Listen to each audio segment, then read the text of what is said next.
Assalamualaikum warahmatullahi wabarakatuh. Selamat datang kembali di channel Sordel Tumpul. Oke teman-teman, di video kali ini saya ada motherboard Z97 Gaming 3 ya dari MSI.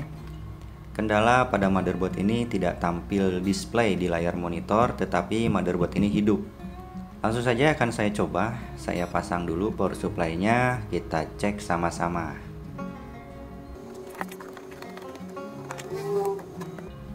Oke, power supply sudah dipasang, saya on kan. Ya, power supply sudah nyala. Saya coba on kan motherboardnya. Ya, motherboard nyala. Nyala ya teman-teman. Tetapi tidak tampil di layar monitor. Dan buzzer pun sepi ya, tidak bunyi. Memang pada motherboard ini buzzer tidak bunyi ya setelah pasang memori dan akan tampil ke layar monitor. Tetapi ini tidak tampil ya, monitor standby saja, tidak keluar gambar. Ada apakah gerangan? Saya matikan dulu. Saya coba cabut memori ya teman-teman. Saya coba dulu cabut memorinya, apakah meminta RAM atau tidak. Ya, buzzer bunyi ya teman-teman, meminta RAM dia. Tetapi setelah dipasang RAM tidak tampil di layar monitor. Menurut keterangan ini RAM sudah diganti sama yang punya, tetapi hasilnya sama saja. Saya coba kembali, saya matikan dan saya nyalakan kembali.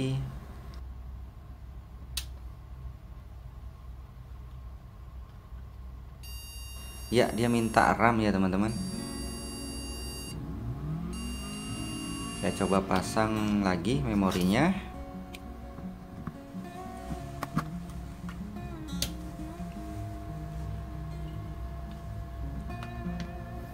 Tidak meminta RAM ya. Motherboard hidup, tidak meminta RAM, tetapi tidak tampil. Ini monitor standby aja, tidak tampil gambar. Nah, bagi teman-teman yang mempunyai kasus atau permasalahan seperti ini, itu banyak sekali faktor penyebabnya. Yang pertama adalah dropnya atau hilangnya tegangan V-core. Jadi teman-teman harus mengecek tegangan V-core di sini sudah hadir atau tidak sebesar 1,7 volt. Kerusakan V-core bisa disebabkan dari beberapa hal. Bisa dari MOSFET, bisa dari PWM, bisa dari kapasitor elektrolit yang sudah melemah, dan lain sebagainya. Jadi perlu pengecekan. Selanjutnya, permasalahan bisa terjadi karena kehilangan tegangan VRAM atau memori RAM bermasalah juga bisa. Karena ini RAM sudah diganti hasilnya sama, jadi kita harus mengecek juga tegangan VRAM sebesar 1,4 sampai 1,5 volt. Nah, jika tegangan RAM ada, V-core ada, bisa juga miskomunikasi antara prosesor dan memori. Bisa disebabkan karena putus jalur antara prosesor dan memori. Dan sering terjadi kerusakannya ada pada slot prosesor. Pada slot memori jarang sekali terjadi rusak ataupun terjadi korosi atau jalur putus pada jalur memori yang terhubung ke prosesor. Kita pastikan dulu saja tegangan V-core dan tegangan memori sudah tercukupi. Jika sudah tercukupi, kita cek tegangan pada BIOS. Terjadinya korup pada BIOS pun bisa ya. Selanjutnya, kerusakan bisa terjadi pada chipset shortbread. Jadi, jika sudah diukur tegangan semua normal pada V-core dan VRAM, kita lakukan flash BIOS terlebih dahulu. Oke, kita lanjut analisa dahulu. Kita ukur bagian tegangan V-core dan VRAM. Apakah sudah terpenuhi tegangannya? Saya ukur di elco ya. Nah, di sini tuh ada elco teman-teman ya. Ada elco V-core dan elco VRAM. Mungkin tidak terlihat. Sebentar. Nah, ini elco-nya ya. Nah, ini. Nah, di sini juga ada 3 buah ya. Nah, yang ini elko Piram 3 buah dan di sini ada 2 tuh. Terlihat. Kita ukur di situ aja di kakinya. Kita cek tegangannya apakah ada atau hilang atau drop. Kondisi motherboard tetap menyala ya teman-teman. Jadi tetap menyala seperti ini. Saya lepas dulu VGA-nya. Kemudian kita balik saja motherboardnya seperti ini. Nah, ini kaki elko-nya ya teman-teman, ada 1 2 3 4 5 6 7 8 9 10 ya. Nah, loh, ini ada baret ini teman-teman nih. Apa di sini masalahnya ya? Putus jalur kah?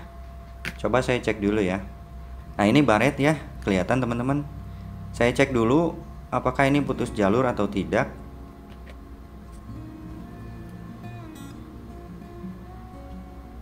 Kelihatannya sih tidak ya teman-teman. Mungkin ini pas pemasangan sebelumnya atau ke gesrek apa, casing mungkin ya. Tapi jalurnya aman, tidak putus. Jadi saya akan lanjutkan pengukuran pada Vicor dan VRAM. Saya ukur di sini tegangan normal ya, normal 1,7. Kemudian elko yang kedua juga normal. Selanjutnya normal ya teman-teman. Yang ini oke. Ya, bagus ya. Bagus teman-teman. Untuk tegangan Vicor itu normal ya. Coba untuk RAM-nya. Ini saya tidak lepas RAM-nya dan tegangan normal 1,47. 1,48 normal ya. Ini juga normal. Coba yang ini. Bagus. Ya, oke. Bagus juga. Tegangan VRAM juga bagus, teman-teman. Vicor bagus, VRAM bagus. Tidak ada masalah pada tegangan Vicor dan VRAM. Tidak drop, normal ya. Selanjutnya kita akan coba cek tegangan pada BIOS ya, teman-teman. Tegangan pada BIOS apakah tercukupi sebesar 3 volt lebih ya, 3,2 kurang lebih ya, 3,2 sampai 3,3 ya. Ada juga tegangannya yang 3 volt. Coba saya ukur. Nah, kok tidak ada ya? Tidak ada tegangan nih teman-teman. Tegangan BIOS itu 3,2 di kaki 8. Ini tidak ada ya. Sebentar, mungkin ini terlalu kecil soalnya. Ini jarum testernya juga ada rada-rada ini. Nah, ini ada teman-teman. Tegangan masuk 3,2 volt, normal ya. Normal untuk tegangan BIOSnya. Apa masalahnya nih? Apakah mungkin slot prosesor yang rusak? Kalau memang slot prosesor yang rusak, itu perjalanan yang panjang ya, karena kita akan ukur jalur mana yang putus yang tidak terkoneksi ke memori, dari prosesor ke memori. Tapi sebelumnya kita akan coba flash BIOS dahulu. Siapa tahu permasalahannya hanya pada BIOS. Saya akan coba lepas BIOSnya dan saya akan coba memflashnya.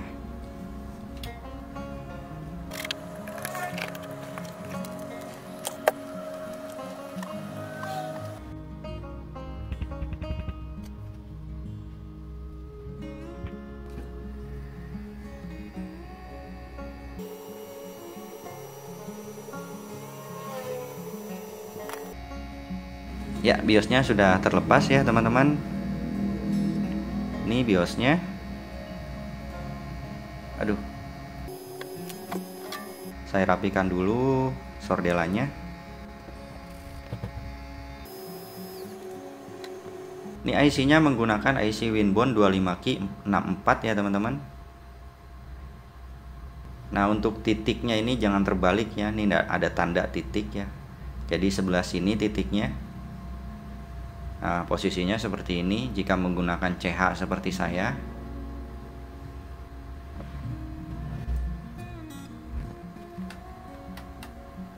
Ya, CH-nya sudah saya colok. Kita beralih ke tampilan laptop untuk memflash BIOS-nya. Saya buka AS Programming, lalu saya coba detect. Nah, lo IC-nya kok tidak terdetek nih teman-teman. Coba saya paskan dahulu. Ini kadang-kadang suka kendor. Saya coba lagi.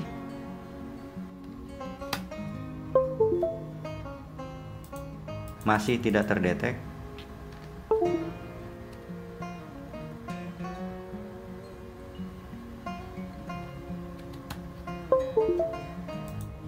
Ya, terdetek teman-teman.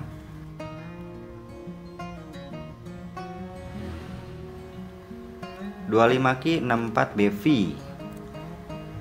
Saya pilih 25Q 64BV. Lalu saya akan meread dulu datanya ya teman-teman, untuk backup, untuk jaga-jaga.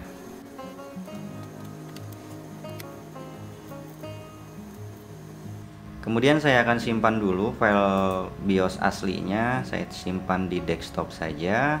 Kalau misalnya hasilnya sama saja, setelah flash nanti kemungkinan file ini bisa dipakai kembali untuk motherboard yang seri yang sama.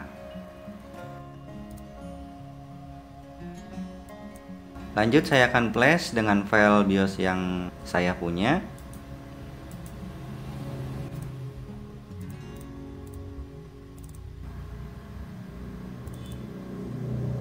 MSI. Nah, ini filenya.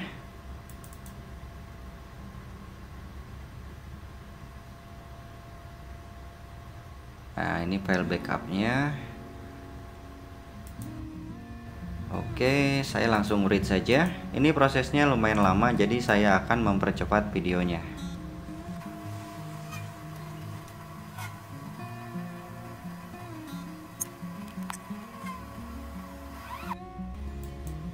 Oke, sudah selesai flashingnya. Saya cabut saja. Lanjut kita pasang ke motherboardnya.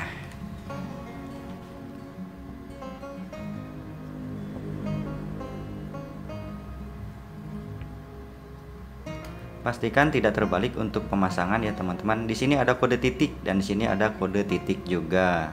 Kalau tidak titik biasanya garis.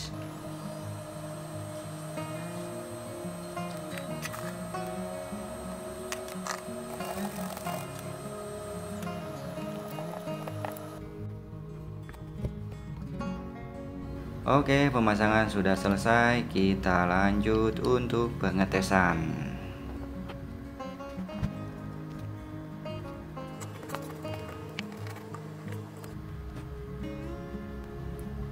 Power supply sudah dipasang semuanya. Saya nyalakan dahulu power supply-nya. Jangan lupa baterai CMOS pasang kembali. Jika hasil sama saja setelah flash BIOS, kemungkinan ada miskomunikasi antara prosesor dan memori ya teman-teman. Harus diukur satu persatu jalurnya menuju prosesor dan itu memakan waktu dan bisa juga kerusakan pada chipset. Ya, VGA sudah saya pasang, power supply sudah dinyalakan, kabel-kabel sudah terpasang. Saya coba on-kan motherboardnya. Bismillahirrahmanirrahim. Ya, motherboard sudah menyala. Kita lihat hasilnya.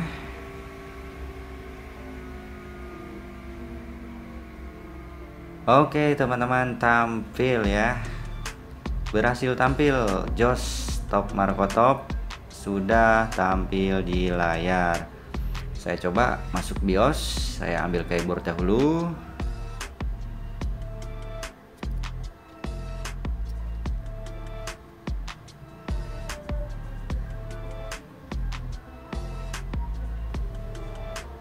Ya, masuk BIOS ya teman-teman. Ini permasalahannya di BIOS ya teman-teman. Jadi saya akan tetap mengganti BIOSnya karena ini sudah menyala. IC BIOSnya akan saya ganti baru karena takutnya jika tidak ganti baru akan terjadi kumat.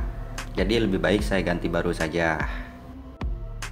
Jadi memperbaiki sesuatu kita perlu analisa dahulu, tidak asal main tebak-tebakan, karena akan 2 kali kerjaan ya.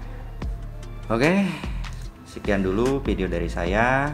Semoga bermanfaat. Maaf jika ada kesalahan. Sampai bertemu kembali di video selanjutnya. Wassalamualaikum warahmatullahi wabarakatuh.